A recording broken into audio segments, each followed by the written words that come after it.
días. Bueno, vamos a informar como todos los martes.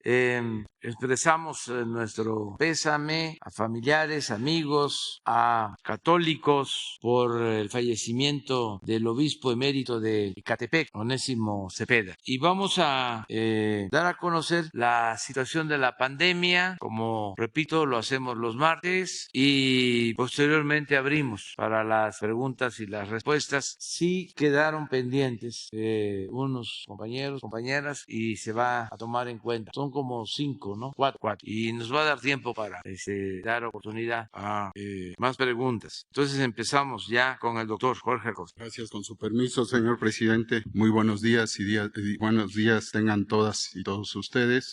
Seguimos con la presentación de la adquisición de medicamentos adquiridos por el sector salud para la población de nuestro país. Como ustedes saben, la compra consolidada en la primera imagen, se les recuerdo, fue de 1,840 claves, 1,459,288,818 piezas y se han distribuido hasta hoy 608 millones. En la siguiente lámina les muestro la compra consolidada realizada por el INSABI para el 2022, que incluyó 1,982 claves equivalentes a 1,737 millones 542,650 piezas. De ellos, de medicamentos, 1,023.2 millones de piezas, 691.1 millones de insumos de curación y 21.21 millones de vacunación. Como pueden ver en la siguiente imagen, la compra de la UNOPS para cubrir el segundo semestre del año fue de 634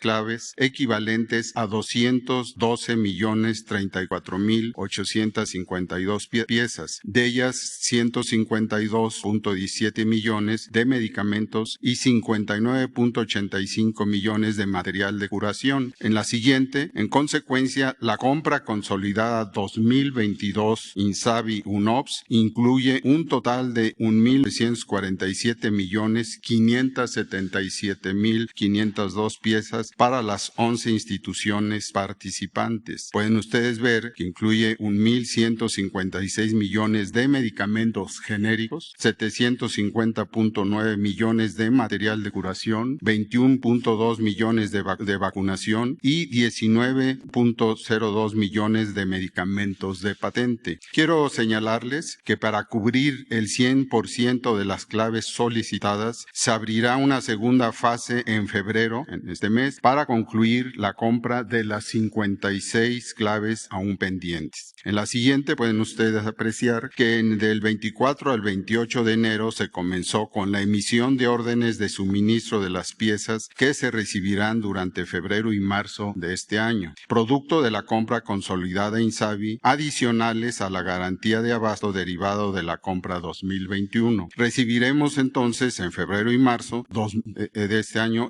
por la compra consolidada 2022 137,205,597 piezas. En la siguiente, en cuanto a la distribución, en los últimos 15 días se han entregado 14,977,272 piezas de medicamentos y material de curación, con un inventario actual en tránsito de 10,842,076 piezas. En la siguiente, con la participación y acompañamiento de la Sedena, en la semana del 23 al 29 de enero se distribuyeron 2,064,386 piezas de equipo de protección personal en 18 entidades. Y en la siguiente, en relación a la última milla, actualmente 28 entidades federativas se han sumado al plan de distribución con ayuda de Sedena y Birmex para poder abastecer en conjunto con los estados 12,552 unidades de salud. Del 16 al 28 de enero se distribuyeron 2,072,769 piezas de insumos para la salud en Tlaxcala, Guerrero y Veracruz. La cobertura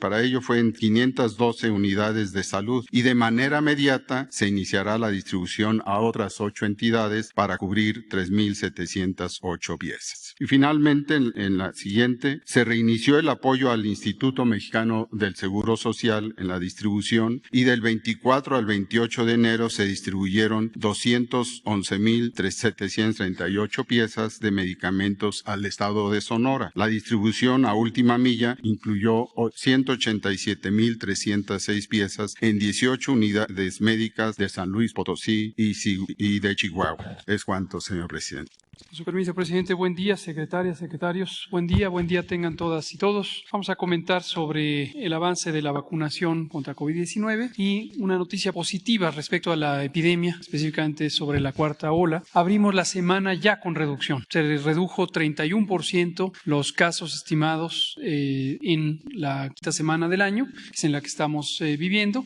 y esto es consistente con varias otras señales como la reducción de la ocupación hospitalaria, la reducción de las incapacidades temporales laborales y la reducción del porcentaje de positividad. Son varias señales que nos muestran que ya llegamos al punto ACME y hemos pasado al punto máximo de esta cuarta ola de COVID-19 en México, dominada por la variante Omicron, y ya nos encontramos en la fase de descenso.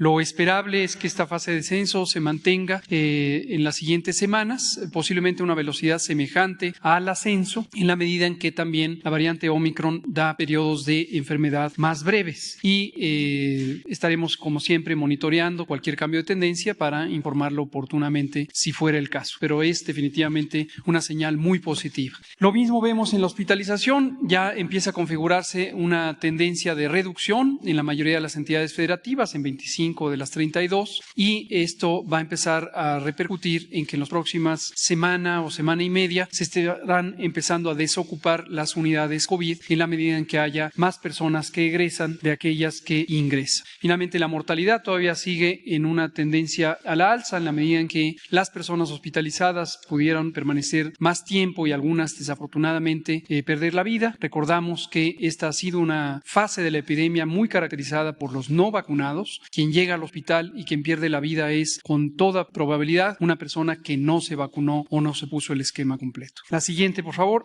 También, como se sabe y hemos informado desde finales de agosto, junto con la Secretaría de Educación Pública, monitoreamos las escuelas y la aparición de casos de COVID en las escuelas y en general de lo que ocurre en personas menores de edad. Como se ve en esta gráfica que ya conocen ustedes, la apertura de escuelas no significó una propagación rápida de COVID, pero en cambio durante el periodo vacacional de diciembre es cuando empezó la cuarta ola a expensas de Omicron y también en personas menores es donde empezó a propagarse. Sin embargo, desde mitad de enero ya se ve esta reducción en los casos también en niñas, niños, adolescentes que han estado en actividad en las escuelas y no ha significado un repunte por esta razón. La siguiente nos muestra que solamente 0.26% de las más de 114,000 escuelas que participan en el sistema de monitoreo en todo el territorio nacional, solamente 0.26 han tenido que cerrar temporalmente algún salón o incluso todo el plantel durante algunos días en virtud de que existan brotes, solo 0.26. Las siguientes imágenes nos llevan por el avance de la vacunación contra COVID. Ayer se pusieron 311,000 dosis. Llevamos en forma acumulativa 166,102,210 dosis utilizadas en 83,6 millones de personas. Solo resta 6% de completar su esquema, 94% ya tienen el esquema completo, de una cobertura general de 89%, en donde ya tenemos en todas las entidades federativas 70% y más. Las tres que quedaban un poco rezagadas, Chiapas, Oaxaca y Guerrero, ya alcanzaron 70%. El resto están muy por arriba. La Ciudad de México, como ha sido desde el inicio, la que tiene la cobertura más amplia y más temprana. Y veamos cómo va avanzando el refuerzo en la siguiente imagen. 105% del personal de salud ha sido ya vacunado. ¿Por qué 105 y más de 100? Porque algunos de los colegas del personal de salud se vacunaron por grupo de edad y no por ser personal de salud, de modo que los tenemos registrados en el grupo de edad, pero no en personal de salud, y sin embargo fueron por su refuerzo en la convocatoria de personal de salud. No hay ningún problema, el chiste es que todo mundo se vacune independientemente de cuál es la característica que le lleva a vacunarse. Lo mismo ocurre para el personal educativo, como comentará la maestra Delfina, que lleva un progreso muy importante de la cobertura. En personas adultas mayores, 63%, en personas de 40 a 59 años de edad, las 2 décadas juntas, 19%, y en la siguiente vemos que niñas, niños, adolescentes de 14 a 17 años, la mayoría saludables, tienen 49% de vacunación. Esto es todo. Gracias. Buenos días, presidente. Buenos días, integrantes del gabinete. Buenos días a todos los medios de comunicación y a quienes nos ven a través de los diferentes medios. En lo que se refiere al regreso a clases y avance de vacunación, ahorita en escuelas tenemos 179.990 escuelas abiertas. En alumnos tenemos 15.611.492 y en docentes tenemos 1.417.660. Efectivamente, como dice el doctor Hugo López-Gatell, las escuelas afortunadamente han tenido, por un lado, un incremento muy bueno en lo que se refiere a la asistencia y al mismo tiempo no se han detectado casos complicados sobre la cuestión de alguna situación de que pueda afectar a los pequeños, pero eso obedece a dos grandes situaciones. Por un lado, el gran apoyo que hemos tenido de los padres de familia, de los maestros, en seguir el protocolo que se estableció como una medida de seguridad, y por otro lado también la participación de nuestros niños, de nuestros jóvenes que han seguido y que son muy disciplinados en seguir esos protocolos. Así de que felicitamos a los niños, a los maestros, a toda la comunidad escolar por el esfuerzo que han hecho, y además también me congratula mucho que nuestros universitarios, los del POLI, los de la UNAM, también ya se suman a este esfuerzo tecnológico también, y eso hace que se eleve este número de asistencia. Como podemos ver, aquí jóvenes del POLI ya están haciendo sus actividades de prácticas, que son muy importantes. Si bien las clases en línea, las clases que se dieron a través de diferentes medios son importantes, no hay como la presencial donde pueden ya participar con prácticas que son importantes para el desarrollo de su carrera. Y al mismo tiempo tenemos de los jovencitos, la siguiente lámina es de avance de vacunación al personal educativo. Efectivamente, también tenemos un gran avance en ese proceso. Las dosis distribuidas, recordemos que fueron dos tipos de vacunas, que es Moderna y AstraZeneca, dando un total de 1.869.419. Centros de vacunación fueron 430 y los estados ya concluidos son los 32. Sí hacemos la invitación que si algún maestro por alguna causa no se vacunó en tiempo y forma, todavía existen en los estados algunos núcleos que nos están ofreciendo la vacuna. Yo los invito, agradezco mucho al sector salud, a los Correcaminos, a Bienestar, a nuestros servidores de la Nación, aquí a Sedena y a todas las instancias de seguridad, porque todavía siguen atendiendo a pesar de que ya se concluyó. No queremos que ningún maestro, que ningún administrador, algún personal manual se quede sin vacuna. Recordemos que esta vacuna es para todo el personal educativo, no solamente maestros, administrativos y manual, así como también escuelas públicas y privadas. Hacemos la invitación para que se sigan vacunando. Esa es la mejor forma de que podemos cuidarnos. Eso sería cuanto, y agradezco, insisto, todo el apoyo y los invito a que sigamos ya regresando a nuestra normalidad en las escuelas. Muchísimas gracias. Su permiso, señor presidente. Buenos días. Breve actualización. La siguiente, por favor. Bueno, vamos a recibir de COVAX, les había dicho 11.7, van a ser 15 millones de AstraZeneca muy pronto para el plan de vacunación en curso. La siguiente, por favor. Con Colombia estuvimos la semana pasada para el plan de autosuficiencia sanitaria que se presentó por la CEPAL y que se aprobó aquí en la cumbre de CELAC, ustedes recordarán. Entonces, estamos avanzando para homologar las agencias regulatorias, compras en común, desarrollo de vacunas. La siguiente, por favor. Y por último, hemos tenido una actividad para reforzar las dosis de vacunas en los consulados de Estados Unidos, que nos ha encomendado mucho el presidente, que no descuidemos a nuestra gente allá. Son más de 40,000 dosis las que llevamos ahora en enero. Y lo que son las jornadas de vacunación, llevamos más de 100 jornadas en combinación con los aliados que tenemos en Estados Unidos. Y más o menos aplicamos 90,000 pruebas en enero de manera gratuita en los consulados. Y si me autoriza, señor presidente, terminando, me retiraría yo a las 8 para darle seguimiento a lo de la demanda de armas. Gracias. Con su permiso, señor presidente, para continuar con el informe de distribución de vacunas. Adelante, por favor. De las vacunas que están en resguardo del INCAN y de Birmex, que son un total de 11.011.045. De estas se organizaron 3.441.390 para su distribución a diferentes estados. Vamos a ver esa distribución. Adelante, por favor. Por vía aérea se distribuyeron 682.890 dosis para atender a 5 estados de la República. 2 rutas aéreas se organizaron con aeronaves de la Fuerza Aérea Mexicana. La ruta 1 cubrió Quintana Roo, Yucatán, Campeche y Tabasco, y la ruta 2 hacia Tamaulipas. Por vía terrestre se distribuyeron 2.758.500 dosis. Estas se atendieron a 5 entidades que acudieron a Birmex e INCAN a recoger sus vacunas. Estos fueron la Ciudad de México, el Estado de México, Hidalgo, Puebla y Tlaxcala. Y de Birmex salió una ruta para cubrir 2 estados, Michoacán y Aguascalientes. Como hablo siempre, la seguridad de todos estos movimientos está bajo responsabilidad del Ejército, de la Armada y de la Guardia Nacional. En resumen, adelante por favor, el viernes 28 se hicieron la distribución de 682.890 dosis por vía aérea, 2.758.500 por vía terrestre, haciendo un total de distribución de 3.441.390. Se atendieron 12 entidades federativas, se realizaron movimientos en 14 rutas con sus 14 escoltas, se llevaron a cabo 7 operaciones aéreas para esta distribución,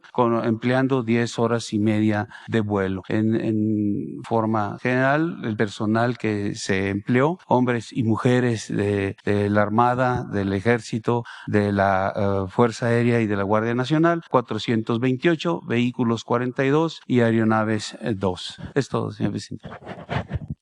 Ayer hablaba de cómo se fue construyendo este movimiento de transformación con el apoyo, con la participación de muchos, mujeres y hombres. Y hace 2 días falleció una compañera que estuvo con nosotros también desde el inicio, Rosa María Cabrera, y queremos recordarla. Ella estuvo desde el 88 y nos acompañó en los movimientos. Mira, ahí viene, esto es por allá por 90, y mandamos un abrazo a todos sus familiares, la recordamos. Fíjense que ella siguió en el partido que fundamos entonces, y sin embargo, antes de morir, tengo la información de sus familiares, estaba feliz por el triunfo que se había logrado al final de todo. Agradecerle mucho a ella, recordar. Muy bien, vamos a las preguntas. La lista, Erika Zoemí Ramírez. Buenos días, presidente. Buenos días a todos. Erika Ramírez, de la revista Contralínea. Presidente, ahora que ya se llevaron a cabo las elecciones en el sindicato petrolero y que,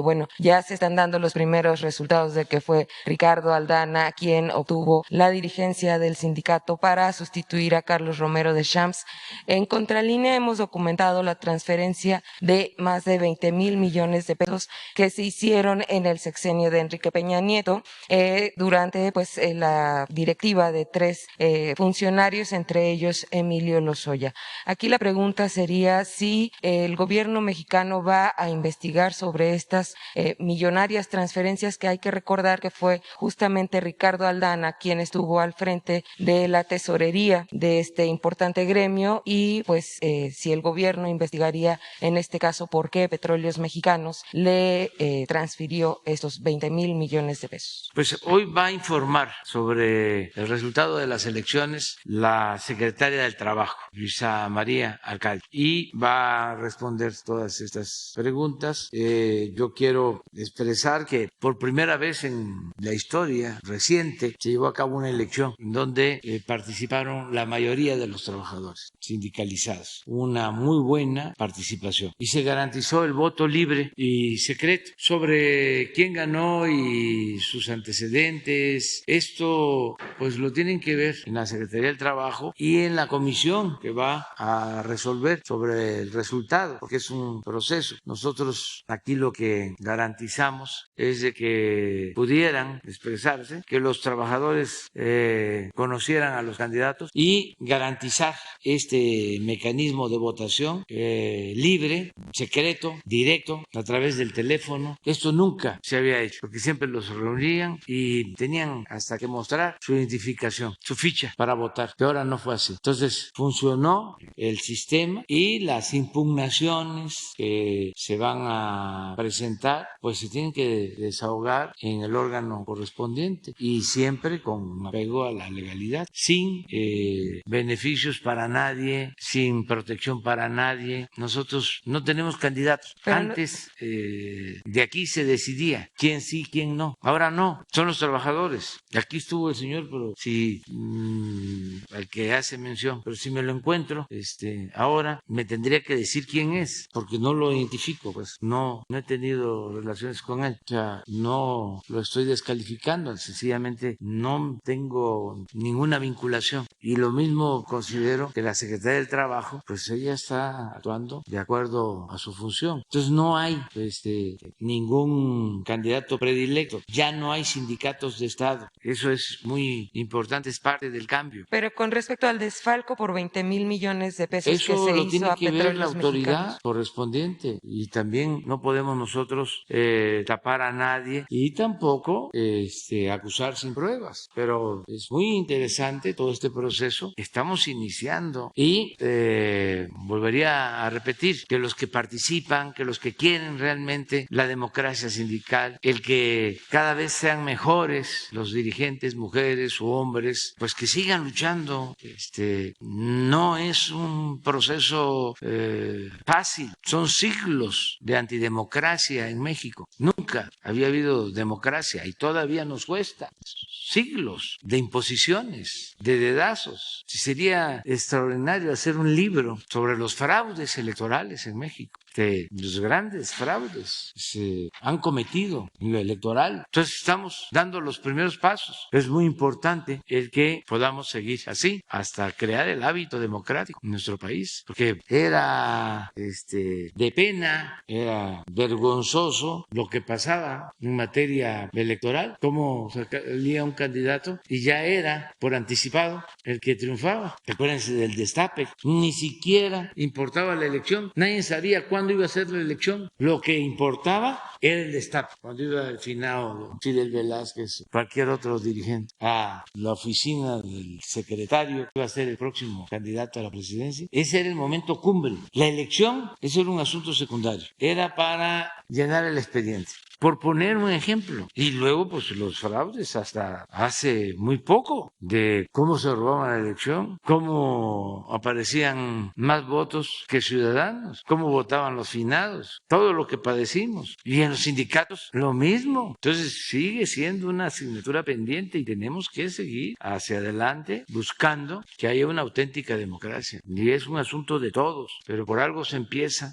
En un segundo tema, presidente, y hablando de funcionarios que han permanecido enquistados en esta administración, tenemos en contralínea pues conocimiento de que en los centros de la Secretaría de Comunicaciones y Transportes, en varios de los estados todavía hay funcionarios ligados a administraciones priistas y panistas. Por ejemplo, en Sinaloa está el ingeniero José Refugio, muy cercano al exgobernador priista Juan Millán, también el director del Centro Sonora, Godofredo Garner Anaya, quien estuvo vinculado al IMSS en la administración de Enrique Peña Nieto y fue subsecretario de Planeación de Infraestructura en el gobierno de Nuevo León con Jaime Rodríguez Calderón, el Bronco. En el centro de Nuevo León está Blanca Estela Aburto, quien trabajó en la administración del veracruzano Javier Duarte y tiene un historial de obras inconclusas en la Carretera Nacional de Veracruz. También el director del Centro Veracruz, Ramón Álvarez Fontán, quien fue director de carreteras en la Secretaría de Obras Públicas de Veracruz en la administración de Javier Duarte, y bueno, todos conocemos cuál es la historia de este personaje. Y ahora, este funcionario beneficia con contratos a empresas vinculadas con el exgobernador, como las asignadas a Salvador Mansur. En Oaxaca también está José Luis Chida Pardo, director del Centro de de Comunicaciones y Transportes vinculado con el panista Felipe Calderón. ¿Se haría una revisión del trabajo que están llevando a cabo estos funcionarios en su administración, Se presidente? está haciendo desde el principio. Lo que pasa es que fueron muchos años, 36 años de política neoliberal, y pues se cundió de funcionarios sin vocación de servicio, y estamos buscando que se tengan auténticos, verdaderos servidores públicos. Pero es un proceso. También hay gente que viene de tiempo atrás y ha hecho muy buen trabajo, y son gentes honestas que merecen respeto. Y hay otros impresentables. Lo que pasa es que ahí están, y es tan grande el gobierno y se acomodan y son como la humedad. Pero ya saben, de todos los secretarios, de que no se acepta la corrupción y el influyentismo, nada de esos, nada de eso, ninguna de esas lacras de la política, ni amiguismo, ni nepotismo, ni corrupción, nada. Y vamos a seguir limpiando de arriba para abajo. Sobre todo como dejaron el sector carretero, usted mismo ha Sí, denunciado. pero no es solo el sector carretero, les diría todo el gobierno, 36 años. Siempre pongo el ejemplo del porfiriato, fueron 34, y ni la revolución, que fue profunda, pudo acabar con prácticas que se crearon, que se originaron en el porfiriato. Todo esto del tapado, de la simulación, de la antidemocracia, del desamano, del dominio absoluto del Ejecutivo, el predominio de un poder sobre los otros, el poder de los poderes fue por mucho tiempo el Ejecutivo y los otros poderes eran apéndices. Todo eso viene del porfiriato. El partido único ya no era don Porfirio, él era el que hacía las listas, él imponía, él tenía sus hombres fuertes. Se morían los legisladores en sus curules. Hay una crónica de Reyes, de Alfonso Reyes, cerca de su maestro, mi paisano, fue su maestro en la Escuela Nacional Preparatoria, Manuel Sánchez Mármol. Y es buenísima la crónica de Reyes, que era un buen prosista, un buen escritor. Dice que a su maestro, a mi paisano, que había estado como defensor de la República, Sánchez Mármol, además escritor, lo habían nombrado diputado y tardó como 20 años o no sé cuánto. Y de repente dice Alfonso Reyes, lo pasan al Senado, a una silla más muelle, ¿no?, más cómoda. Y cuando despertó ya estaba muerto mi paisano. Ahí se morían. Como había reelección, pues eran los mismos. Entonces, ¿quién era el partido entonces? Pues Porfirio. ¿Quién fue el partido después de la revolución? Doña Porfirio. Entonces, es un proceso de democratización que tenemos que seguir impulsando. Y el porfiriato, pues, 34 años. Pero el neoliberalismo fueron 36. Imagínense lo que caló en todo el gobierno, en Hacienda, en el servicio exterior, en economía, en todos lados. Hay segurísimo. En educación, quienes están en contra de nosotros, en contra del presidente. Y tampoco es para sorprendernos, ¿no?, para alarmarnos. Lo mejor es convencer, ¿no?, persuadir, no imponernos, no correr a nadie. Si cumple con su función, si cumple con su trabajo. Ahora, si es corrupto, sí, para afuera. Ya no hay aquí cabida para corruptos. Entonces, todo esto que hacemos, la participación de ustedes en mencionar personas, ¿no?, que presuntamente, porque tampoco lo podemos dar como hecho, actúan de manera deshonesta, ayuda a que la vida pública sea cada vez más pública, que se ventile todo, y eso es importante. Entonces, sí ver lo de las delegaciones, y sí es cierto, o sea, todavía hay que seguir limpiando, pero que lo sepan los funcionarios, de que no nos vamos a alcanzar. Lleva tiempo, es como los que no pagaban impuestos y ahora tienen que pagar, o los que tenían jugosos contratos, o los que hacían negocios al amparo del gobierno y se están frotando las manos porque si ya va pasando el tiempo, ya se va a acabar este sexenio. Pues que piensen que todavía falta mucho y nosotros no vamos a dejar de limpiar el gobierno de corrupción. Faltan más de 2 años y medio y no son 8 horas, son 16 horas. O sea que en términos reales nos faltan como 4 años. Y luego es probable preocupan de que continúe y se van a quedar esperando que regrese el tiempo de la corrupción y del influyentismo y de la impunidad. Ya esto va a cambiar, ya va a volver a ser como antes. Quién sabe, que no lo estén celebrando, porque ya es otra situación, es otra realidad y es otra mentalidad del pueblo de México. Ya por último, presidente, el sector hídrico también fue uno de los más lastimados durante este periodo neoliberal. En Contralínea tuvimos acceso a un análisis que hizo la Semarnat y la Conagua que da cuenta de 43 focos rojos del agua. Por su intervención, pues hemos visto la resolución de conflictos como la presa El Sautillo o la presa Santa María, o también el decreto que se emitió a favor de los valles centrales de Oaxaca. Sin embargo, bueno, haciendo el análisis de este documento oficial, pues quedan 39 focos rojos del agua en distintas partes del país, entre ellas, por ejemplo, la contaminación del río Santiago en Jalisco y bueno, la extracción de agua superficial en Chihuahua por grupos menonitas y mormones que hay en la entidad. En fin, son 39 ya focalizados, 15 de ellos de alta prioridad, y todo esto también se dio en el marco de una ley de aguas nacionales que fue promulgada por Carlos Salinas de Gortari, que benefició a grandes empresarios y que benefició, bueno, a quienes están acaparando el agua en el país. Actualmente, esta ley de aguas nacionales ya tiene 10 años en que debía de haber sido reformulada, propuesta una nueva ley general de aguas, y durante la legislatura pasada pues se consensó una ley que estaba respaldada por incluso organizaciones de la sociedad civil y que tenía como objetivo fundamental procurar el acceso y el derecho humano al agua de todos los ciudadanos. Esta ley no ha sido, pues sigue en desacato, y actualmente solamente se pretende modificar un artículo que es el artículo 4 que habla del derecho humano al agua. Sin embargo, pues esto no quita todo lo que tiene que ver con las grandes concesiones de agua que tienen los acaparadores. ¿Usted podría enviar una iniciativa alterna o hacer algo para que la Ley General de Aguas, que tiene que ser modificada, sea en verdad en beneficio de la gente? Sí, no lo descartamos, pero la agenda legislativa este año incluye 3 propuestas básicas. La reforma eléctrica, que tiene que ver también con lo del litio, que nos importa mucho.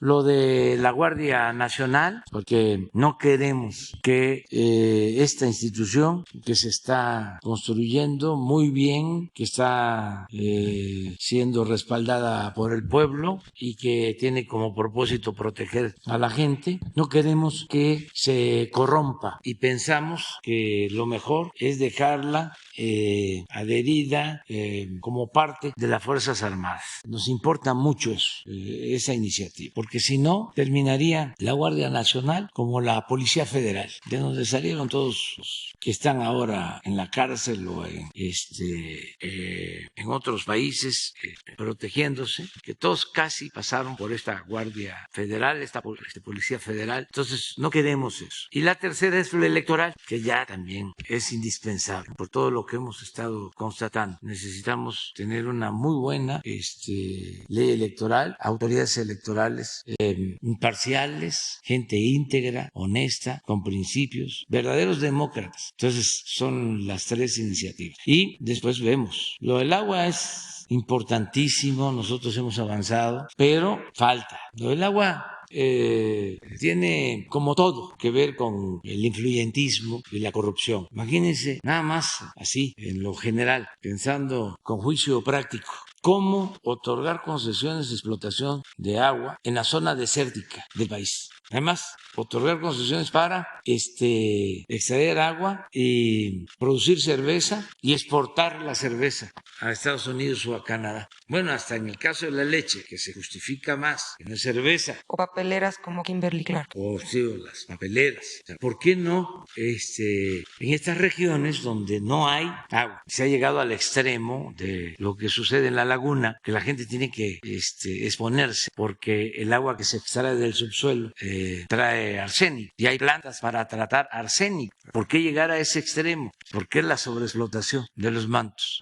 Entonces, ¿cómo se permitió todo eso? ¿Por qué no se protegió a la gente? Primero el consumo doméstico, la salud por encima de todo. y se dan los permisos en donde hay agua suficiente. Ahí está el Usumacinta, está el Grijalva, está el Papaloapan. Son los ríos más grandes de México. Ahí padecemos en el sureste de inundaciones. Entonces, es cuestión de ordenar. El neoliberalismo no toma en cuenta eso. Es dejar hacer, dejar pasar. No le importa al neoliberalismo el bienestar del pueblo, la salud del pueblo. No, es crecimiento, dinero, lo material. Y quisieran pues que el Estado no promoviera el desarrollo, que no existiera planeación, que se diluyera el Estado, que todo lo decidiera el mercado. Aquí en la Ciudad de México, yo recuerdo cuando me tocó ser jefe de gobierno, nos encontramos una situación especial porque 4 delegaciones, ahora se llaman alcaldías, las del centro, estaban despobladas. La Cuauhtémoc, aquí donde estamos, llegó a tener en 1970 1 millón de habitantes y en el 2000 ya solo tenía 400,000.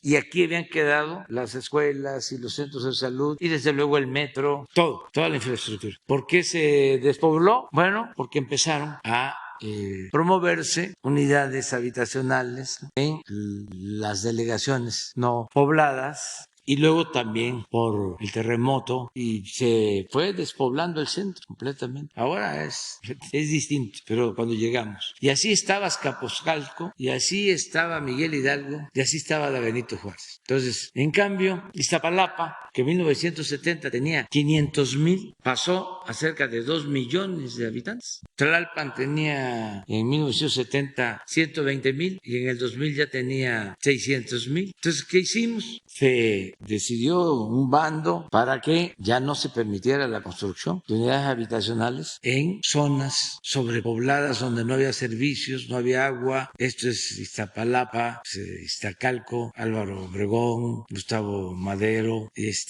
Tlalpan, y se dio facilidades para que se repoblaran estas delegaciones y se logró porque ahora ya hay mucho más gente. Bueno, hasta se pasaron en el caso de Benito Juárez, empezaron a construir a diestra y siniestra unidades habitacionales y ya tienen población de más, igual Miguel Hidalgo, pero en su momento ayudó, pero eso es parte de la planeación, para eso es la autoridad, no es, a ver, construye donde quieras. ¿Y quién lleva los servicios? Porque la empresa inmobiliaria compra barato por hectárea, donde no hay servicio, vende a metro cuadrado, pero ¿quién tiene que hacer el acceso, las avenidas, introducir drenaje, agua? Pues es el Estado. Siempre el negocio inmobiliario ha sido en la Ciudad de México y en muchas partes un negocio jugosísimo, hasta después de la Revolución. De eso trata en buena medida la novela de Carlos Fuentes, La región más transparente, de un revolucionario que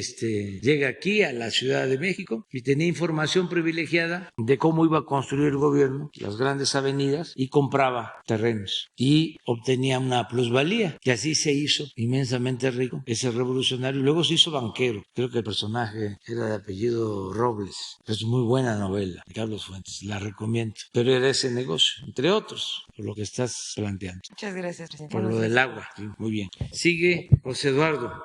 Buenos días, señor presidente.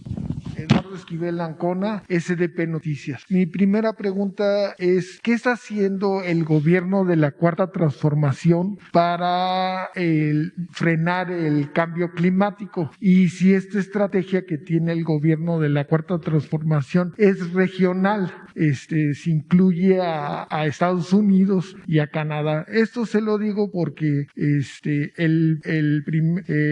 los Estados Unidos son el segundo país que más emisiones de CO2 emiten en el mundo. El primer lugar es China. Y los Estados Unidos per cápita de emisión de CO2 son el primer lugar. El tercer lugar es Canadá. México está afortunadamente muy abajo.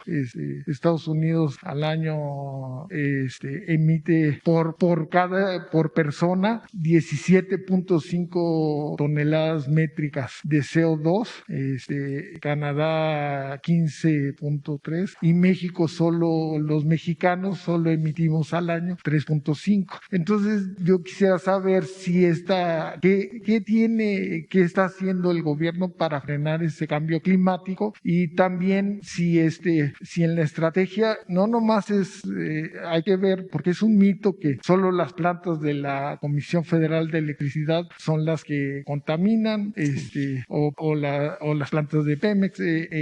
Esto se lo digo porque en Monterrey se queja mucho la gente de la contaminación de la refinería de Cadereyta, pero se hizo un estudio en el 2020 de parte de la Semarnat y pues hay 8 centrales eléctricas, 3 de Iberdrola, que contaminan más que hay una en específico que está al lado de Escobedo en Nuevo León, que contamina 145 veces más que la refinería de Cadereyta. Entonces esa sería mi primera pregunta. Sí, hay que tener cuidado con este discurso a favor de evitar el cambio climático o enfrentar el problema del cambio climático. Desde luego, tenemos todos que ayudar a tener un ambiente más sano, pero también hay mucha demagogia en todo esto, como en otros temas.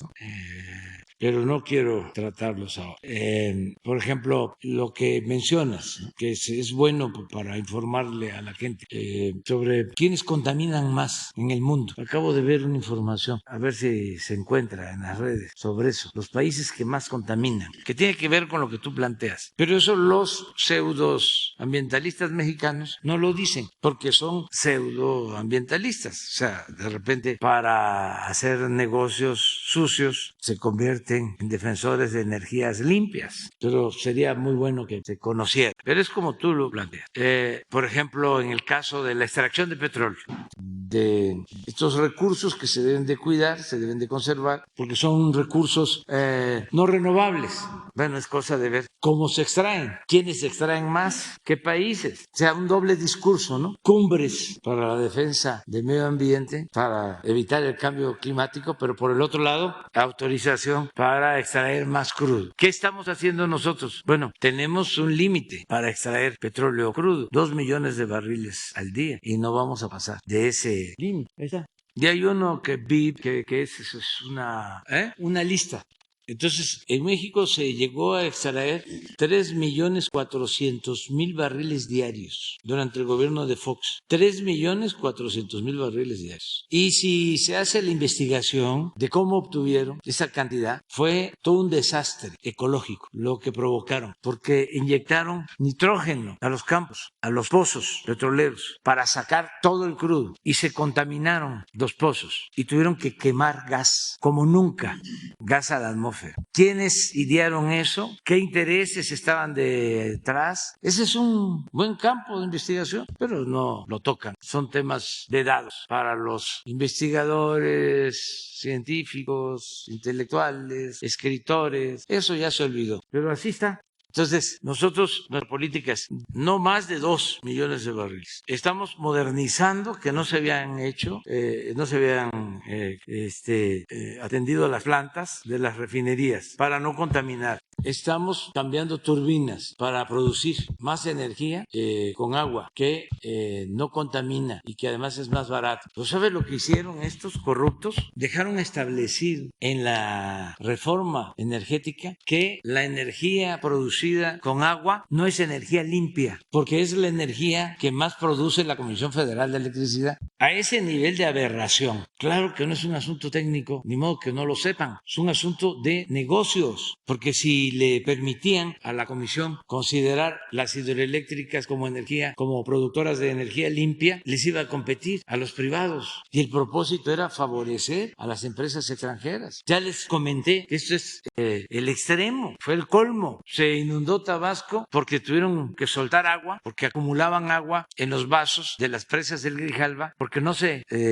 generaba energía, no turbinaban, porque no les permitían subir la energía a la red, y por eso los vasos encontramos las presas llenas y con las lluvias, los huracanes tenían que soltar todo el agua. Entonces inundan Tabasco y decido sacar un decreto, primero pensando en la gente, en la protección civil, y segundo, pues que se le permitiera a las hidroeléctricas del Grijalva producir más energía, utilizar las turbinas. De 6 turbinas les permitían utilizar una, no turbinaban. Se expide el decreto, esto hace un año, y empiezan las 4 hidroeléctricas del Grijalva a producir con 3, con 4 turbinas. Aumenta la generación de energía más de 200%, y en eso cae un amparo de una empresa italiana, así como Iberdrola. Y desde luego el juez se para y se vuelven a llenar los vasos con el riesgo de inundación. Les importa la gente, les importa el bienestar del pueblo. A estos jueces del Poder Judicial les importa la defensa de la hacienda pública. No, son jueces al servicio del dinero. Es como ahora los legisladores. Va a estar muy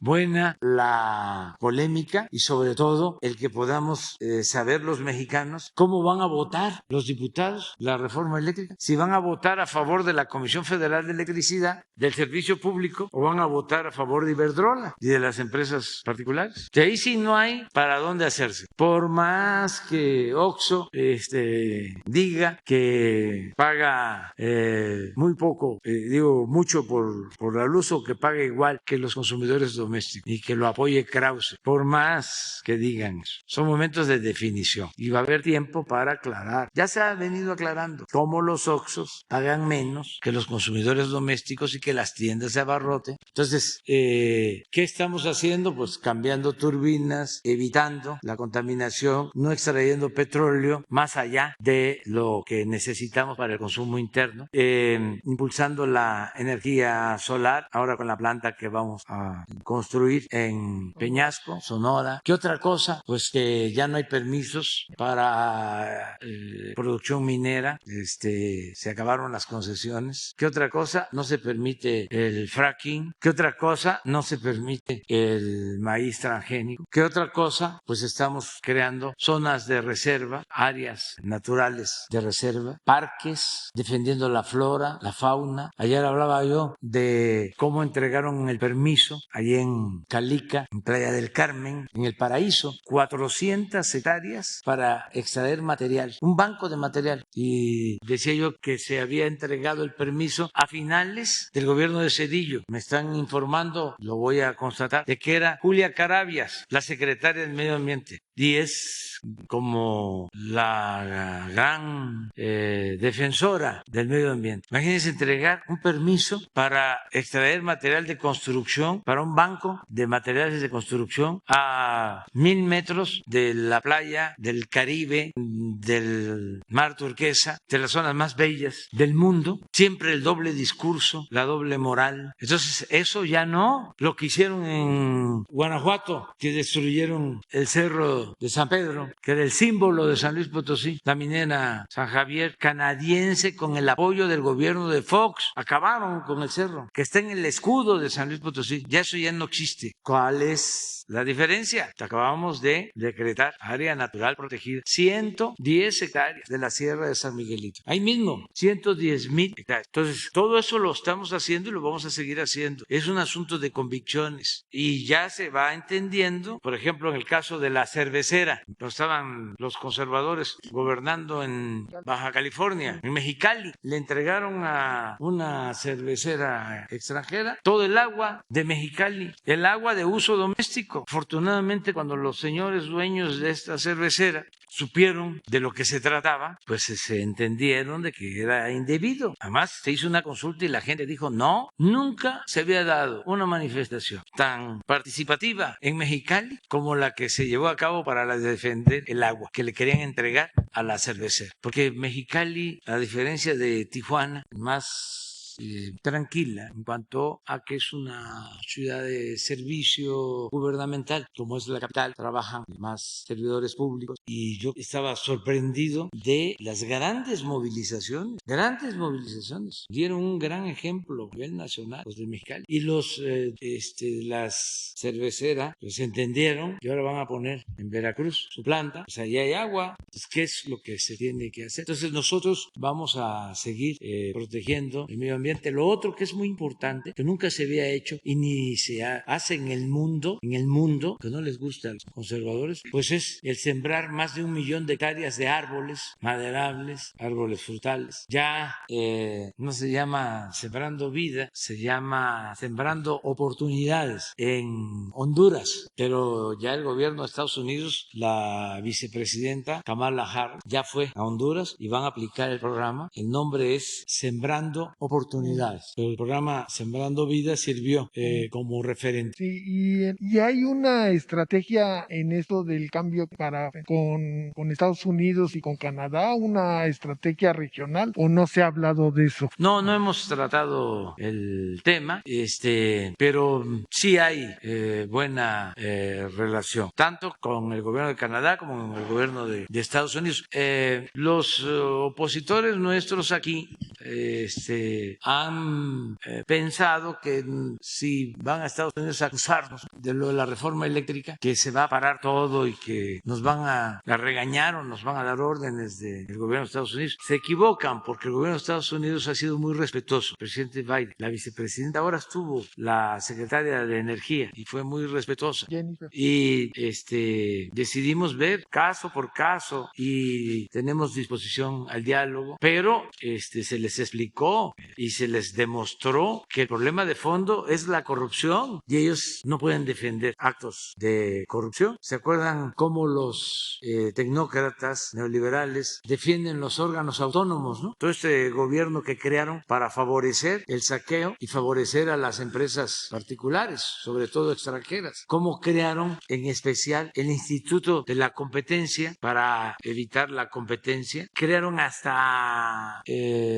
salas, juzgados y hay magistrados con ese propósito. Desde luego, la mayoría muy tendenciosa, defensora de los intereses particulares. Crearon todo eso para afectar a la Comisión Federal, para afectar a Pemex, para afectar a las empresas públicas. Entonces resulta que ese modelo pues se creó en el mundo, que no es nada más de México, es parte del modelo neoliberal y en Estados Unidos algunos defienden lo de las autonomías, pero acaba de darse el caso de que ese instituto autónomo, entre comillas, porque son autónomos del pueblo, no del dinero o de los hombres del dinero, de los potentados, permitió que una empresa china comprara la concesión de la empresa minera de Bacanora en Sonora, donde hay litio. Imagínense, cuando estamos planteando que el litio es de México, que es un mineral estratégico. El litio no va a ser ni para China, ni para Rusia, ni para Estados Unidos. El litio es de México. Pero miren a lo que llegan estas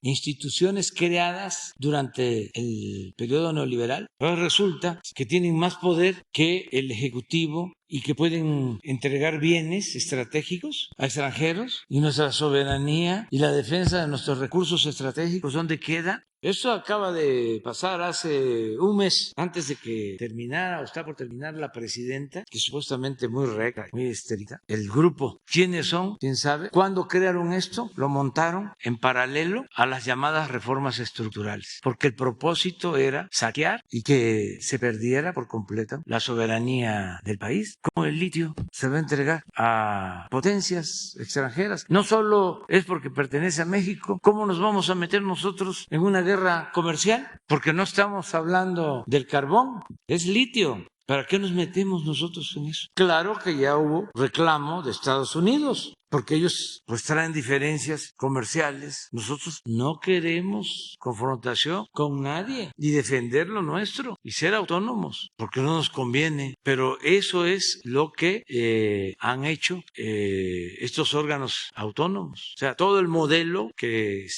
implementaron para el saqueo, para someter al gobierno de México. Señor presidente, en una segunda pregunta, desde hace muchos años hay protestas en Cancún por la explotación de lo que le llaman en maya Zascap, lo que usted está diciendo, este mineral que sirve para la construcción, que los mayas lo utilizaban, pero de una forma no violentando los mantos acuíferos, los mantos freáticos en la península de Yucatán. Este material lo usaban. Ahora este material que significa tierra blanca, el Zascap, pues se exporta a los Estados Unidos, como usted bien dice, en la empresa, la Vulcan Materials Company, ¿no? Es la empresa que está en Estados Unidos, y ha habido protestas, pero pues no llegan aquí a la Ciudad de México. Hasta ahorita que usted lo está mencionando, la gente lo sabe, ¿no? Que es esta explotación. Hubo una persona, hay un ambientalista que se llama Raúl Padilla. Él hace unos años, no hace mucho, documentó, hizo un reportaje de cómo lastima al medio ambiente esta explotación. No dan muchos empleos, o sea, la industria turística da mucho más empleos, esto no da casi empleos, es un negociazo, pero para la empresa de los Estados Unidos, no para México. Entonces, y si desbasta la selva, y pues a mí me da mucho que pensar, ¿por qué tanto el Tren Maya? Sí tienen amparos y que no sé qué, y lo discuten, pero esto a estas gentes que están contra el Tren Maya, pues nunca les ha importado el Zascap, la explotación del Zascap, que sí hace daño, que tiene daños a la ecología de esa región del país muy grandes. Entonces, mi pregunta sería, ¿por qué la Profeco no puede detener esto? Sí. Ya lo detuvo en 2017, pero fue temporal. Sí, no. Se multó y le quería comentar otra cosa, señor presidente. Hicieron un parque ecológico donde antes se explotaba el Zascap, que se llama Xochimilco, Cancún. Y entonces era una explotación minera de Zascap, pero ahora ya es un centro turístico y va mucha gente y da empleos y se conserva el medio ambiente. Entonces, usted lo dijo ayer, ojalá y se pueda convencer a estas gentes de hacer esto y que se deje de explotar este material. Sí. Muchas gracias. Sí, ya se lo planteé al embajador Esteban Moctezuma que establezca comunicación con la empresa. Ya estuvo Esteban en Quintana Roo porque quiso que viera pues el daño que se causa, y es así la propuesta nuestra, que aún con el daño que se causó, es tan bella la zona y el agua turquesa que sale del banco, le han extraído material que podrían hacer como albercas. Es lo de Xochimilco que planteas, es un Xochimilco que hay allá en la Ribera Maya, así le pusieron, como el Xochimilco de las Chinampas, así de la Ciudad de México, así se llama, y era en efecto, eran bancos y los adaptaron y ahora llega muchísima gente ahí. Creo que son los dueños de Xcaret, los mismos de Xochimilco, y si ahí le encontraron un propósito. Pues es lo mismo, porque ya no se puede tener un banco ahí. Más, ya se les acabó el permiso, ya no tienen la superficie, lo mismo en el caso del muelle. Tenemos que llegar a un acuerdo, y ya se está viendo. Ayer me habló Esteban que decían los señores, porque se saben, fíjese, las cosas que aquí se dicen, que los señores decían que sí, ¿por qué lo había yo mencionado? Que lo veían como algo inapropiado si queríamos llegar a un acuerdo, que pensaban que también pudo ser de buena fe. Pues sí, es de buena fe, pero es también ya transparentar todo. Si no ayudamos al medio ambiente, todos, pero además demandan al gobierno de México, quieren no sé cuántos millones de dólares, porque no respetan ninguna ley, ningún contrato. Entonces, yo espero que ahora que los dueños se den cuenta de lo que se trata, porque sucede que tienen aquí representantes, despachos, ya sea jurídicos, fiscales, y los de aquí estaban acostumbrados pues a comprar a todo el que se dejaba y así resolvían. Autoridades estatales en Quintana Roo o aquí, y por eso le dije a Esteban, no busques al representante, no estoy hablando mal de él, es que ya por experiencia, una vez hablé con el señor de Walmart, uno de los dueños, y me dijo, es que en el pago de los impuestos, es que nos dice nuestro representante que estamos fuertes. Le digo, le están mintiendo, no están fuertes. Mejor envíe gente de su confianza al SAT para que le informe. Y el señor ya se convenció pues, de que no estaban fuertes, pero que lo estaba mal informando era su representante. Entonces, eso es lo mismo. Le dije, Esteban, buscas a el presidente del consejo, porque esta empresa es muy fuerte y tiene financiamiento de fondos de inversión. Entonces, ponen la demanda a nivel internacional en contra del gobierno de México. Bueno, si vamos a eso, pues vamos al pleito abierto. ¿Y qué es abierto? Que se sepa. 1.500 millones de dólares más intereses. Imagínense, cuando están vencidos los permisos y todo. Además, mínimo, lo vamos a dar a conocer. Toda la historia. Y no solo en México, en el mundo. Y vamos a recurrir a la ONU. Sí, si no hay acuerdo. Y no es amenaza ni advertencia, es sencillamente ya se acabó la impunidad. Y yo estoy seguro que los accionistas principales no saben de esta tragedia. Estamos hablando de la destrucción de 500 hectáreas. ¿Por qué no pones de nuevo el plano de Quintana Roo? Ya se tiene que conocer más. Pero además, luego, cobrarnos, ¿por qué? Material de construcción para Estados Unidos. Sí, pero hay una donde sale. Es aquí, pero ahí debe de haber otra, una fotografía. Miren todo esto. Entonces el banco, y esto es lo que les comento, miren, el color. Y aquí está el barco, sacan el material aquí. Pero si se observa toda esta zona, es la zona turística de las más importantes del mundo, Playa del Carmen, ¿sí? Pero sí pueden, como Xochimilco, como lo planteabas, aquí nos ponemos de acuerdo, se dan permisos, se hace una zona turística buscando un acuerdo, pero eso de... ¿Cuánto es que dices que quieren de...? 1.500, sí. Pues eso no.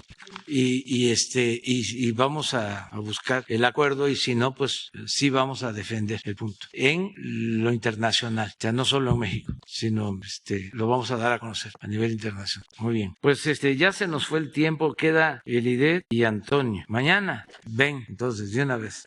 Elidet Fernández, de Noticias del Movimiento Conciencia y del programa radiofónico Iztaccíhuatl en el Sendero de la Luna. Buenos días, señor presidente, buenos días a todos los presentes. Una sola pregunta y un breve mensaje. Señor presidente, se expuso en este espacio hace unos meses que varios integrantes del gremio cultural, algunos de ellos miembros de la red de artistas e intelectuales por la abolición de la tauromaquia, estaban gestionando la donación al pueblo de México importantes colecciones de arte. Para rememorar, se trata de la colección de arte prehispánico Maldonado Ansó, integrada por 93 piezas, la cual ya fue entregada al INAH. Además de miles de piezas de Ernesto García Cabral, mismas que están siendo inventariadas por el INBA. Se encuentra en espera de ser visitada en Oaxaca para su tramitación la colección René Bustamante, conformada por 3,000 piezas entre máscaras de danzas mexicanas, textiles, arte africano y de Nueva Guinea. Colección rigurosamente documentada por el antropólogo que ha reunido una vasta selección de obras representativas de arte de pueblos originarios del mundo. Numerosos mexicanos celebramos que tanto usted, señor presidente, como el titular de Relaciones Exteriores, Marcelo Ebrard, ante el anuncio de una posible cambio de propietarios de Citibanamex, se hayan expresado a favor de que su importante patrimonio cultural pase a ser propiedad de la nación para su preservación y para disfrute de los mexicanos. ¿Qué decir de las obras de arte y documentales pertenecientes a la colección del poeta Carlos Pellicer que han sido donadas destinadas al INVAL. En ese tenor, señor presidente, nos manifestamos también, como lo han hecho de la Secretaría de Cultura, Alejandra Fraustro, y la doctora Beatriz Gutiérrez Müller, como muchos otros compatriotas, en contra de las subastas de piezas arqueológicas que pertenecen al patrimonio de México. Hashtag mi patrimonio no se vende. Por otra parte, tenemos noticias de otros coleccionistas que tienen la intención de donar al pueblo de México acervos de gran valor, únicos e irrepetibles. La pregunta es, señor presidente, dado que este gobierno ha expresado la voluntad de recuperar el patrimonio histórico de México, ¿se están estableciendo políticas de Estado tendientes a promover y respaldar la donación de colecciones de arte y de otra índole, como es también el caso de destacados archivos, tanto para facilitar la entrega como para asegurar un espacio adecuado, así como un óptimo manejo de los mismos, con el fin de garantizar su conservación, permanencia, investigación, exhibición y amplia difusión, todo ello de manera profesional y especializada para motivar y dar confianza a los coleccionistas a que donen los bienes culturales que han reunido? Sí, estamos cuidando eso. Muchos donadores se preocupan por conservar o porque el Estado garantice la conservación de esas obras. Y es parte de nuestro compromiso. La donación que hizo Carlos Pellicer López, sobrino del maestro Carlos Pellicer Cámara, tiene esa garantía en Bellas Artes. Y así vamos a garantizar todas estas colecciones. Estamos buscando la forma para que se protejan todas las colecciones que nos están entregando. Sé la importancia que tiene para los poseedores de estos bienes artísticos. Y sí, estamos viendo eso que tú estás planteando. Me consta, era yo jefe de gobierno de la Ciudad de México y siendo mi amigo Carlos Monsiváis, le pedí que nos donara su colección sobre arte popular, lo que es ahora el Museo del Estanquillo. Y me dijo, sí, pero necesito la garantía de que cuando termine el gobierno se va a seguir apoyando el museo. Y se tuvo que crear un comité del centro histórico con empresas que ayudaron para garantizar el mantenimiento del museo. Entonces, los que entregan las piezas, pues sí cuidan eso, quieren que se conserven lo que tú estás planteando. Un breve mensaje. Aprovecho el espacio, ¿no?, para dar a conocer que la escritora Elena Poniatowska, el poeta Homero Aridgis y el músico Horacio Franco, así como el resto de integrantes de la red de artistas e intelectuales por la abolición de la tauromaquia, felicitan, ahora sin temor a equivocarse, al gobernador de Sinaloa, Rubén Rocha Moya, a las Comisiones Unidas de Puntos Constitucionales y Gobernación, Ecología y Desarrollo Sustentable y de Justicia, así como al Congreso del Estado de Sinaloa, que de manera unánime nuevamente aprobaron el dictamen que reforma la Ley de Protección a los Animales en el Estado y por su pronta publicación en la Gaceta Oficial, rechazando el decreto vetado por el entonces gobernador Quirino Ordaz Coppel al considerar inoperantes los argumentos formulados por este. También extienden un reconocimiento al trabajo con altura de miras por ir construyendo una mejor sociedad por parte de los legisladores Pedro Lobo, Feliciano Castro y Ambrosio Chávez, pero sobre todo a la sociedad civil, al movimiento Conciencia y a los luchadores incansables de la localidad. Sin duda, el firme y trascendente paso que ha dado el gobierno de Sinaloa hacia una cultura de la no violencia, afirman los intelectuales, quedará inscrito en la historia como cuando Benito Juárez y Venustiano Carranza prohibieron las corridas de toros por ser contrarios a la cultura y moralidad pública. Es todo, señor presidente. Gracias. De una vez, Antonio. Gracias, presidente. Buenos días. Primero, retomar este tema de la reforma eléctrica, pero desde otro punto de vista. En días recientes terminaron los foros del Parlamento abierto en la Cámara de Diputados sobre esta reforma. Sin embargo, de acuerdo con una estrategia interna de la propia CFE, esta empresa abordó estos foros que se perfilaban como técnicos como una puesta en escena. Así se describió en este documento interno de la CFE. El documento se llama Comunicación en Parlamento Abierto, presidente. Sobre este tema, preguntarle entonces por qué evadió la CFE un debate técnico y se ajustó a una estrategia, como decía, de puesta en escena, presidente. No tengo información sobre eso, pero sí los técnicos de la Comisión Federal están defendiendo la reforma y tengo información que no solo los técnicos, los trabajadores de la Comisión Federal de Electricidad están defendiendo la reforma y se van a manifestar, van a desplegar expresar su apoyo a la reforma. Sobre el documento que haces referencia, no lo conozco, no tengo información. No se hizo una defensa de esta manera, presidente, solamente haciendo una puesta en escena para la ciudadanía, como dice este documento. No puede ser, no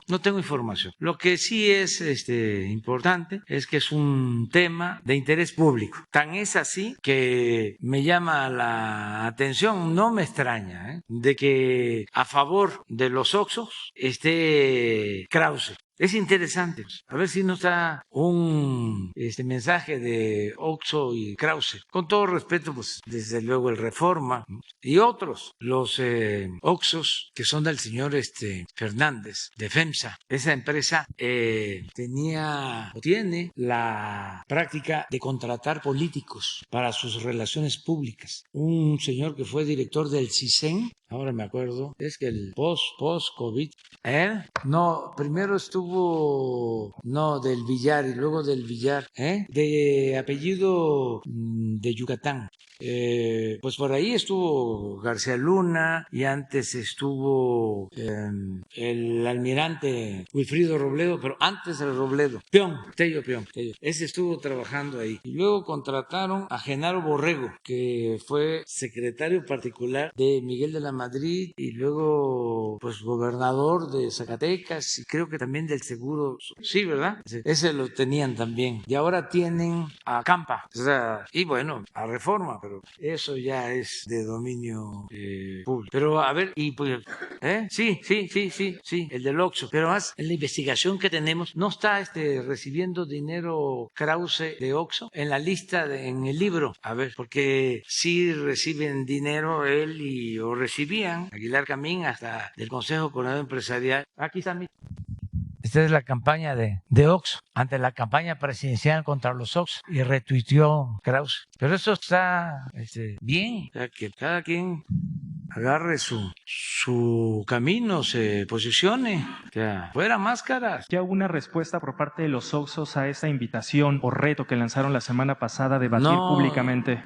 No tengo entendido de que hayan aceptado, pero sería muy bueno. Eso es lo mejor. ¿Ya dijo que sí? ¿Mande? Ah, bueno. A ver, ¿por qué no lo pones? No, es que ya es un moderado.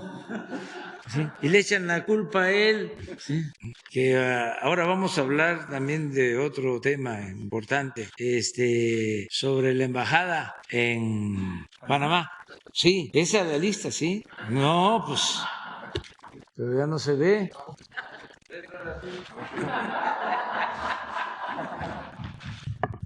Estos son los ingresos de Clio y de Letras Libres y de Krause por empresas privadas. Ahí está FEMSA en el penúltimo lugar, 2 millones de pesos. Bimbo, Bancomer, Cemex, Starcom, Coparmex, Consejo Mexicano de Negocios. Ya me dijeron que ya no les daba. Pero bueno, les dieron hasta esos son ingresos que reportó. Sí, es la UNAM y hasta la Secretaría de Cultura. Alma mater. Bueno, pero no es la UNAM, es Universidad Autónoma de México.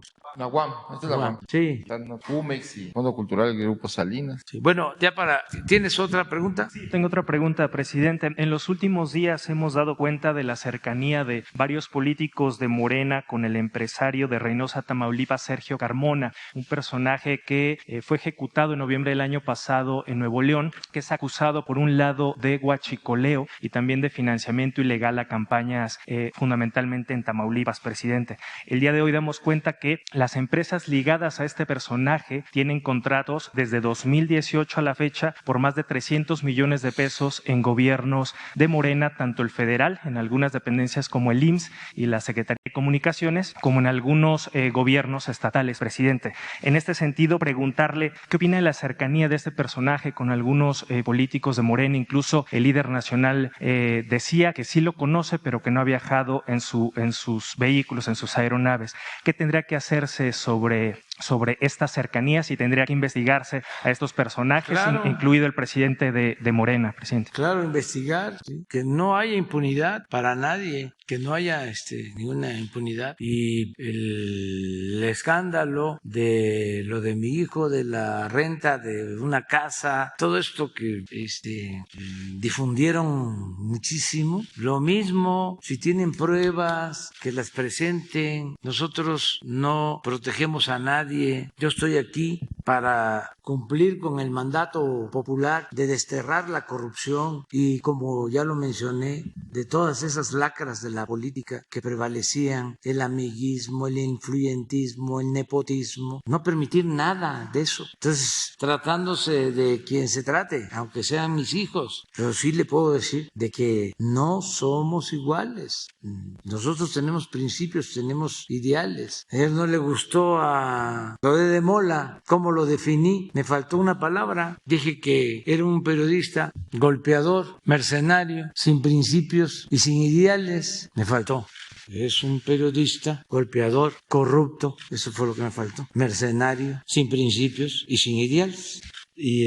Pero está abierta la investigación. A ver, ¿de quién es la casa? ¿Qué contratos recibieron de Pemex? ¿Quién los autorizó? Pues no van a encontrar nada, absolutamente nada, pero el escándalo. ¿Quién? Este señor que acabo de definir, con otra finísima persona, Claudio X González. Tenemos diferencias de fondo. Imagínense, Claudio X González con lo de Mola, pues fueron los que instrumentaron toda la campaña en contra de los maestros cuando la llamada reforma educativa. Hicieron juntos hasta una película, un documental. Claro que tenemos diferencias, no coincidimos, pero en nada. Claudio X González, pues son más salinistas que Salinas. Su papá fue asesor de Salinas. Se quedaron con empresas de la industria eléctrica, socios de Iberdrola, muy molestos con nosotros. Recuerdo que en una reunión en el 2006 con empresarios, estaba Roberto Hernández y estaba este joven Claudio X González reclamándome porque yo decía que no habían pagado impuestos cuando vendieron Banamex, precisamente. Y él, enojadísimo. O sea, no es nuevo. Ellos participaron en el fraude del 2006 cuando impusieron a Calderón y les pagaron re bien. De lo que me acuerdo, les entregaron Aeroméxico después de la elección del 2006. Antes, en el 2000, Fox se le había entregado Mexicana a Gastón Azcárraga. Tenemos muchas diferencias y las vamos a seguir teniendo. Y qué bueno, porque ya no hay medias tintas.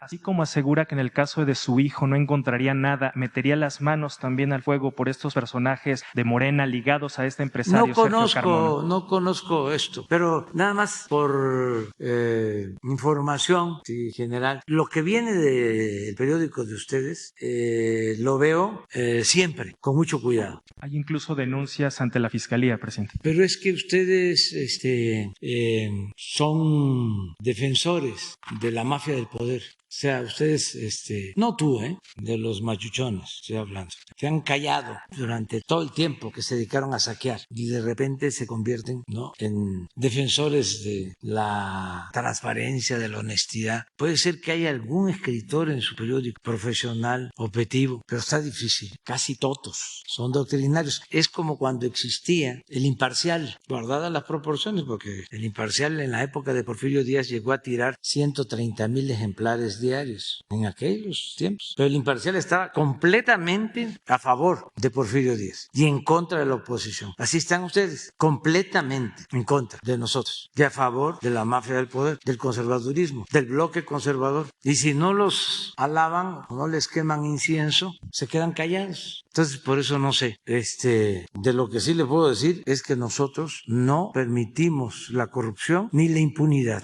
Y también no voy a perder muchísimo tiempo o mucho tiempo convenciéndoles ya a ustedes y a los que se sentían dueños de México. ¿Cuándo los voy a convencer? Bueno, hasta sectores de clase media, aspiracionistas, no escuchan, no quieren saber nada. Es como decía el maestro Pellicer, sigan su camino. Nosotros vamos a seguir haciendo nuestro trabajo, ¿sí?, informando y sobre todo evitando la corrupción y ayudando a la gente humilde, a la gente pobre y que el país salga adelante. Pero querer convencerles, A ti a lo mejor sí. Incluso estaba yo viendo que te apellidas Baranda y a lo mejor eres también familiar de Sáenz de Baranda, que fue un defensor de la independencia cuando se expulsó al último reducto español que estaba en San Juan de Ulúa. Y luego 2 hermanos Baranda de Campeche fueron liberales. Y así hay de todo. Y además yo tengo que respetarte a ti, y ya te lo he dicho en otras ocasiones, pero también tengo que hablar con mucha claridad, porque si les concedo de que son independientes, que no lo son, siguen engañando y le hacen mucho daño al movimiento de transformación y al país, porque siguen con la simulación. Entonces, claro, respeto, pero claridad también. Presidente, respeto mucho su opinión, por supuesto. Solamente dejar en claro que pues expongo un caso que puede involucrar un acto de corrupción por parte de algunos políticos de su partido, y que incluso hay contratos, que están ahí las pruebas, por parte incluso de su gobierno vinculados a este empresario que fue ejecutado hace un par de meses. Por eso expongo que el se tema. aplique la ley. O sea, mire, le voy a comentar algo. Hace como 10 días me planteó el secretario de Gobernación que lo había buscado el fiscal general para decirle que no podía enviar, como lo estaba solicitando el INE, un expediente de mi hermano sobre esto del dinero que recibió en un proceso que ni siquiera era campañas y que no lo podía hacer por una cuestión técnica, legal. Y le dije al secretario de Gobernación que, con todo respeto, le pedía yo al fiscal que enviara el expediente al INE. Así. Entonces, quien resulte responsable, que sea castigado. No fabricar delitos, pero no encubrir a nadie. Cero impunidad, cero corrupción.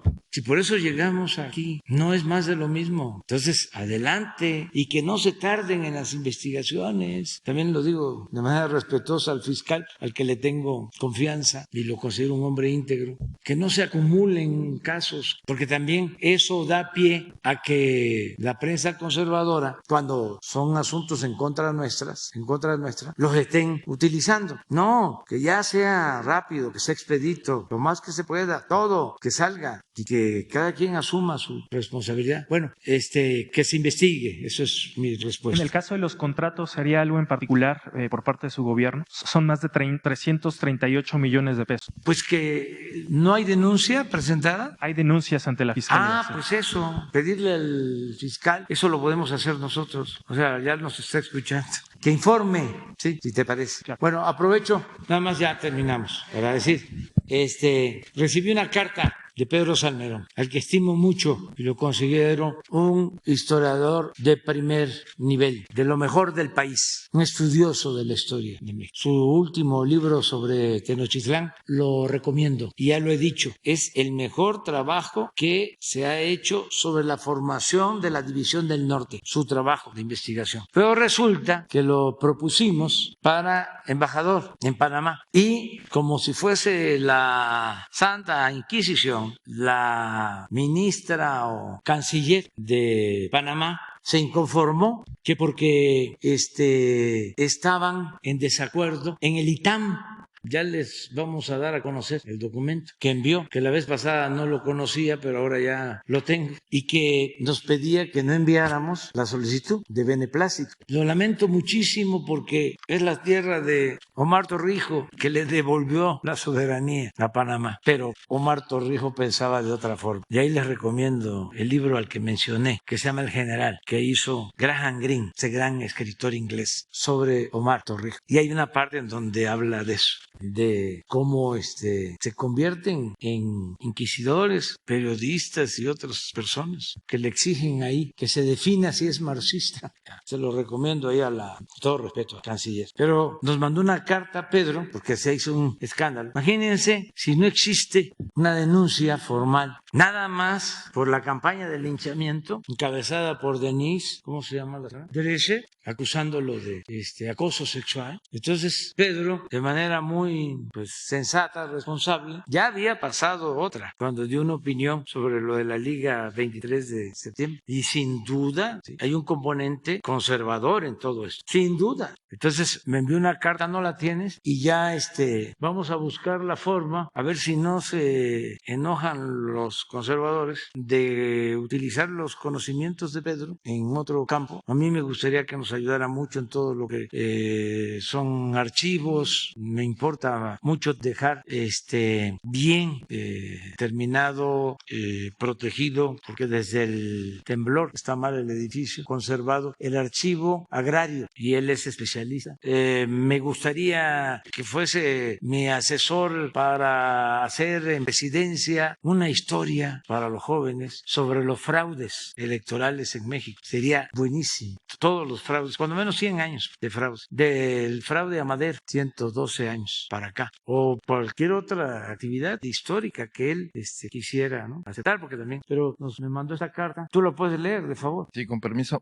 Sí, la carta está fechada en Guadalajara, Jalisco, el 30 de enero del 2022. Dice: licenciado Andrés Manuel López Obrador, presidente constitucional de los Estados Unidos mexicanos, presente. Muy estimado señor presidente, en estos días recuerdo los de septiembre de 2019, cuando un texto mío fue descaradamente tergiversado para suscitar un linchamiento mediático contra mi persona, similar en intensidad, aunque inferior en vileza, al que desató la propuesta que hizo usted para designarme embajador de México en Panamá. El actual linchamiento ha rebasado nuestras fronteras, justo cuando la política exterior mexicana ha tomado un nuevo liderazgo en América Latina, actualizando nuestras mejores tradiciones de defensa de la soberanía y los principios de no intervención y autodeterminación de los pueblos. Esa es la política de su gobierno, señor presidente. Un gobierno durante el cual muchas de las demandas históricas del movimiento feminista se están volviendo realidad. Resaltemos, a guisa de ejemplos, la resolución de la Suprema Corte de Justicia de la Nación sobre la interrupción legal del embarazo, la aprobación de la ley Olimpia y la paridad de género en su gabinete. Al convertirse la propuesta de mi nombramiento en un tema de género y política internacional, he creído pertinente, señor presidente, hacer como en 2019. Si usted cree que lo mejor para México y para el gobierno que usted preside es que yo dé un paso de costado, pongo a su disposición mi declinación al cargo que me ofreció. Agradezco sus palabras y su defensa. Su amistad y su confianza son para mí mucho más importantes que cualquier cargo o empleo. Nunca los busqué. Los acepté fue para servir a la República y a un gobierno que, pese a que está transformando al país y cuenta con el 70% de la aprobación popular, o justamente por eso, despierta la ira de quienes se beneficiaron de la corrupción, los privilegios ilegales y las injusticias del antiguo régimen. Permítame hacer un paréntesis. Sobre estas dolorosas acusaciones he reflexionado y callado durante meses. Ahora empezaré a escribir sobre los temas relacionados contra mi persona y mi dignidad, tomando en cuenta los aspectos fundamentales que hoy debaten mujeres y hombres, llamando a construir nuevas masculinidades. También escribiré pronto sobre los aspectos jurídicos y políticos de este debate. Quedo, como siempre, a sus órdenes, reafirmándole la seguridad de mi aprecio personal y mi lealtad al proyecto que usted encabeza con firmeza, inteligencia y sensibilidad sin par. Atentamente, doctor Pedro Salmerón Sanginés, historiador. Bueno, vamos a presentar una propuesta, a ver si la acepta el gobierno de Panamá. No creo que el presidente de Panamá esté enterado, yo creo que esto tiene que ver más con la canciller, pero pues ya les informo que vamos a proponer como embajadora para Panamá a la senadora suplente Jesusa Rodríguez. Ella va a ser, si lo acepta el gobierno de Panamá, si da su beneplácito, la embajadora de México en Panamá. Bueno, muchas gracias. Adiós, adiós.